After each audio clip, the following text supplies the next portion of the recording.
Hello everyone and welcome to this new lecture. Today we will be discussing the malocclusion. Malocclusion is a problem with the tooth that causes disalignment, and we have a lot of different types of malocclusion.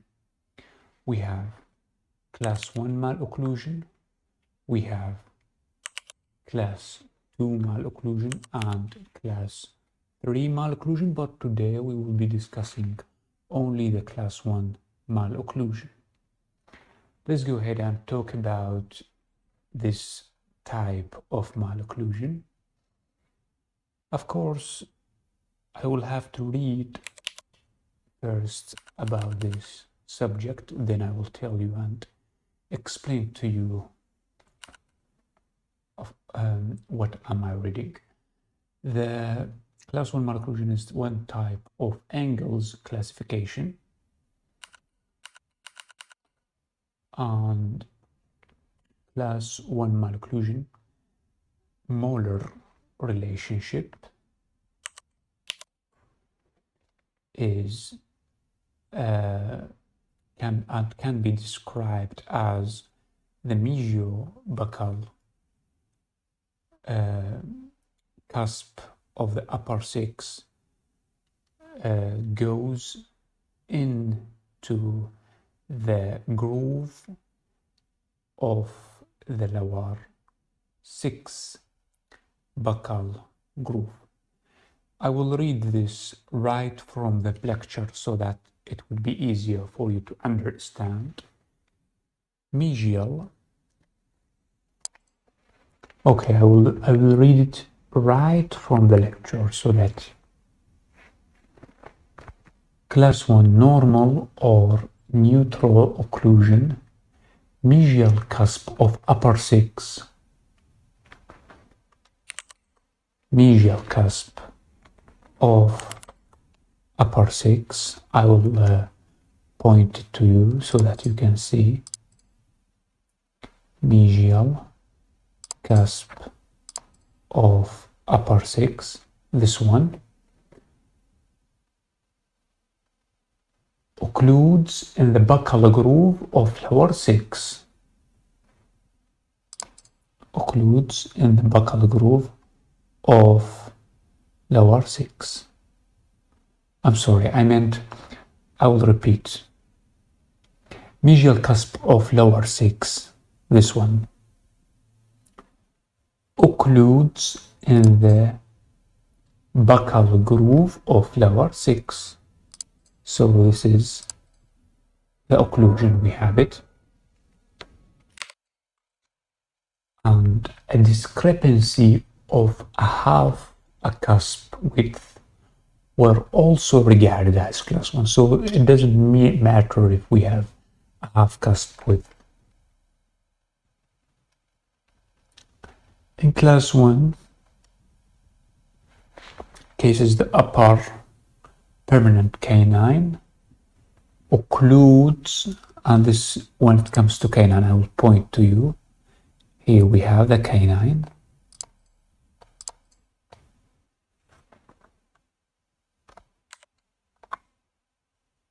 This is the canine.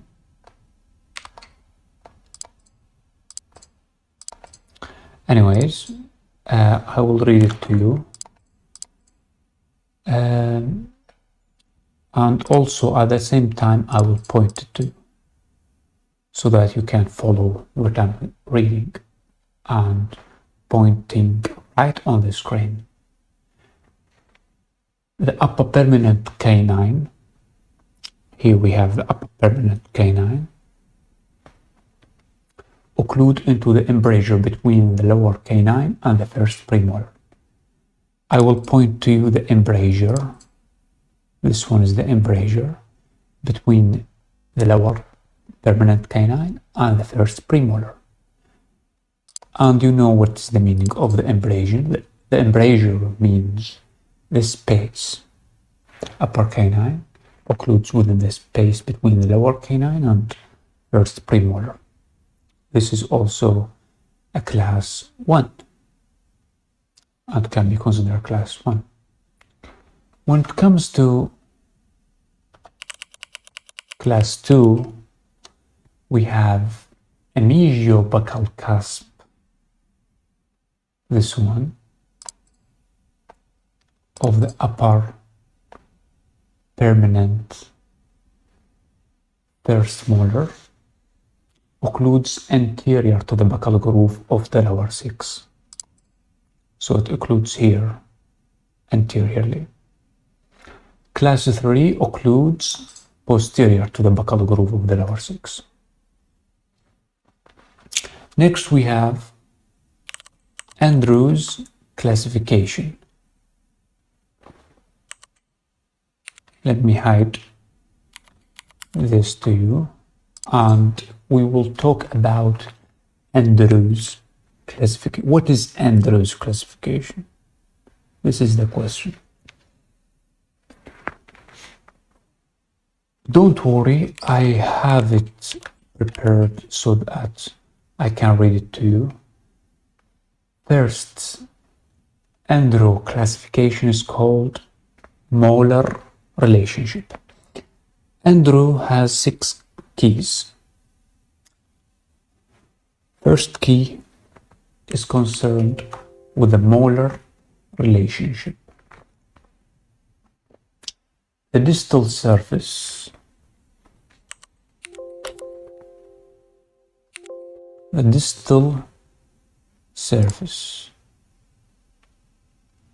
of the distal marginal ridge of the upper first permanent molar, this one,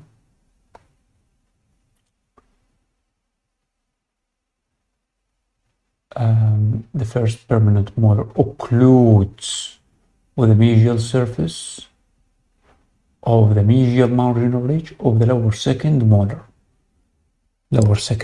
This one, and that is considered the first key of Andrew's keys, and is called the molar relation.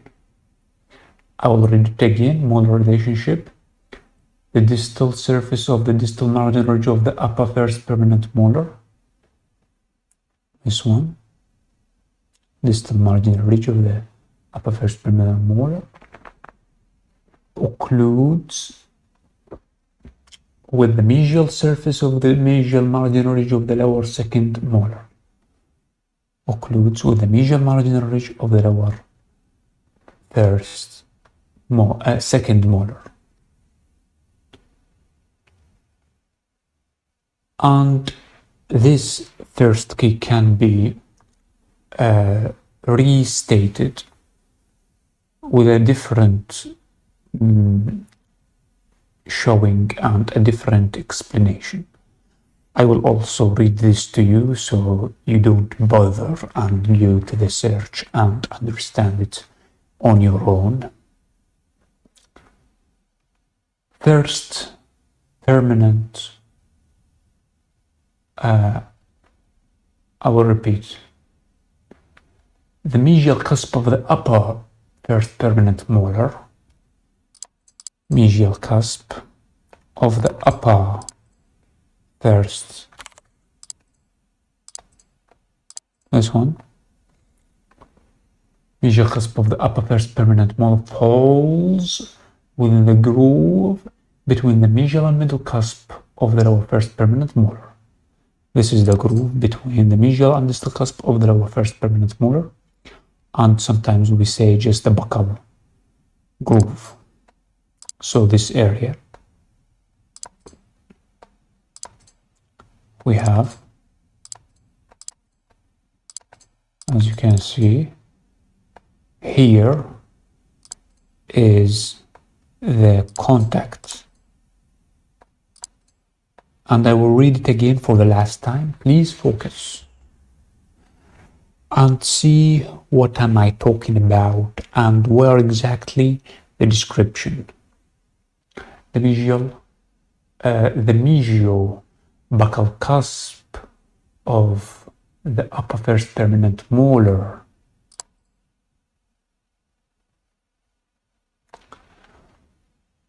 falls within the groove between the mesial and middle cusp of the lower first permanent molar. Okay, that's enough. We have understood what is the meaning of all of that. Now let's move on to the angulation. Second keys or second key of Andrew's key is, and we'll be talking about the angulation of teeth. To simply put it, teeth are mesially inclined. Teeth are mesially inclined from the gingival surface to the incisal edge. Teeth are mesially inclined, and I will read this out loud to you so that you can relate. Second key, crown angulation. Crown angulation or mesiodistal tip. Mesiodistal tip. The gingival portion of the long axis of each tooth. Gingival axis of each tooth is distal to the occlusal portion. Occlusal portion. So this is the occlusal portion, and this is the gingival portion of the tooth. And this one is distal, and this one should be mesial. So the tooth is like this, and like this from the left side. The gingival portion of the long axis of each tooth crown is distal to the occlusal portion of that axis. The degree of tip varies with each tooth type. I will repeat that for the last time. Crown angulation or mesiodistal tip.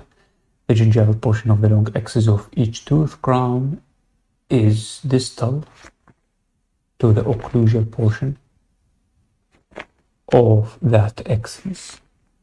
The degree of tip varies with each tooth type. So obviously posterior teeth will be tipped more mesially than anterior teeth, especially central and center.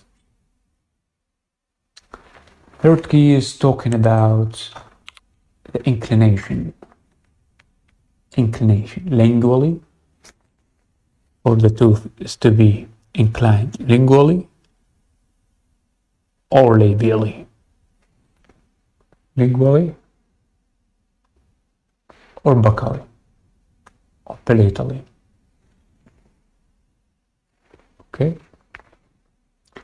Crown inclination or labiolingual, buccolingual torque meaning rotation for the upper incisors. The occlusal portion of the crown's labial surface. This is only talking about the upper incisors. The occlusal portion of the crown's labial surface is labially upper incisors. I'm talking lateral and central. Labial surface is labial to the gingival portion. So labial. Which teeth? Labial to the gingival portion. In all other tooth, so in all other tooth and in all other crowns, the occlusal portion of the labial or buccal surface is lingual to the gingival portion. I think this is simple. Only the upper incisors, upper central and lateral incisors, are inclined labially. And in all other tooth, the inclination is lingual. We don't have to repeat that.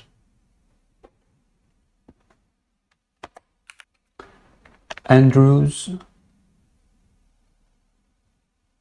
fourth key of classification. And this one will be talking about rotation. There should be an absence of any tooth rotations within the dental arch. This was simple. 6, actually 5, we'll be talking about spacing. There should be an absence of any spacing within the dental arch. Last key of Andrew's key, we'll be talking about occlusion plane. The occlusion plane should be flat. These were the Andrew's keys here from first, second, third, fourth, fifth, 6 keys. And we talked about 2 teeth classification when it comes to molar relation, canine relation, and class 1, class 2, class 3. And for this lecture will be a continuation talking about malocclusion in class 2 and malocclusion in class 3. But until then, please understand this lecture, and to give you a quick review and very important information that and I will finish this lecture with a question. Please write down or think about your answer. This question is about the upper central incisors and the upper lateral incisors. Are these teeth inclined labially or lingually? Labially or lingually? This question, please think about it before your answer, and do not hesitate to put down your comment, even if you think it's wrong. If you think that it is inclined lingually, that's okay. I will correct your answer, and you will be filled with all this information about Andrew's keys of class 1 occlusion, normal occlusion.